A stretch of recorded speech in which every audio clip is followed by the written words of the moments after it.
Alright, hari ini saya nak kongsikan sebab dan alasan kenapa suami perlu banyak bersabar dengan kaum isteri.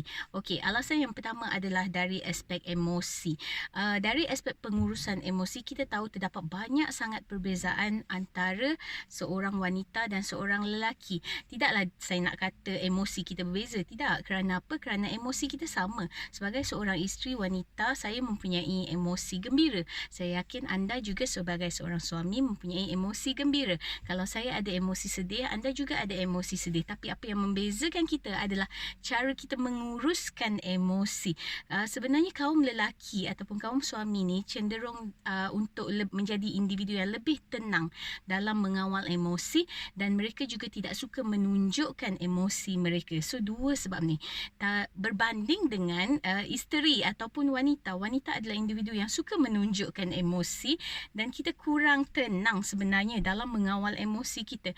Kalau ada keadaan apa-apa ke, kita ni cepat, orang kata panik, kelang kabut. Kita tak setenang kaum lelaki. Itu memang menurut kajian, kita tak boleh nak nafikan, memang 80% wanita sebenarnya cenderung untuk bersifat, orang kata agresif ataupun sukar mengawal emosi di dalam keadaan tertekan berbanding dengan kaum lelaki. Sebab tu kadang-kadang kita tengok suami ni chill je kan.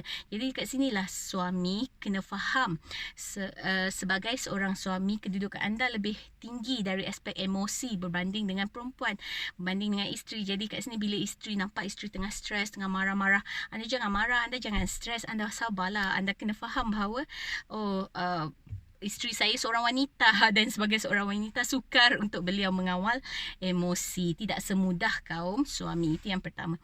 Yang kedua adalah dari aspek pengurusan organisation segala benda yang berlaku di dalam kehidupannya. Di mana kaum wanita sebenarnya cenderung untuk memikirkan banyak perkara berbanding dengan kaum lelaki. Jadi kat sini suami mungkin ada banyak benda untuk difikirkan, tetapi mereka ada separate compartment di dalam otak mereka. Dia satu dia akan buat. Tapi kaum wanita ni, kita ada satu kotak yang besar dalam kepala kita. Semua benda kita akan letak dalam kepala kita. Jadi kita ni, sebab tu wanita multitasker kan. Jadi dia boleh buat banyak kerja dalam satu masa, sambil drive, sambil jaga anak, sambil susu anak, sambil makan kan. Dalam satu masa, kerana kompartmennya semuanya dilonggokkan di situ berbanding dengan kaum lelaki. Jadi dekat sini kaum suami kena tahu, wanita ni ada banyak benda yang dia fikirkan. Walaupun nampak tak banyak, walaupun dia hanya suri rumah, duduk kat rumah, tapi percayalah banyak benda yang difikirkan. Jadi kat sini sebagai suami kita kena tahu kedudukan kita tinggi. Bukan kita lah, anda lah. Kedudukan anda tinggi sikit daripada seorang isteri. Kerana apa? Kerana anda kena faham isteri anda ada banyak benda yang difikirkan tapi tidak diluahkan. Mungkin semuanya tersimpan di situ, dan banyak benda yang harus dilakukan yang sebenarnya menyebabkan beliau menjadi stres. Itu yang kedua. Dan faktor yang ketiga yang paling penting sebenarnya, saya baca daripada perkongsian Umar Al-Khattab, di mana Umar Al-Khattab adalah seorang manusia yang ditakuti oleh ramai sangat manusia kan. Termasuklah syaitan pun takut pada Umar Al-Khattab kan.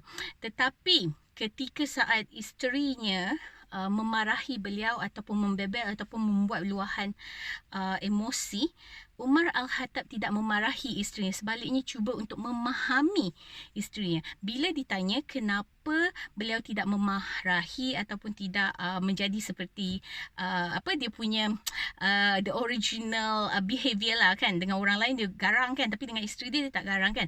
Kenapa? Umar menjawab kerana pengorbanan isteri dia melahirkan, mendidik dan menjaga anak-anak adalah lebih besar berbanding dengan kemarahan isterinya.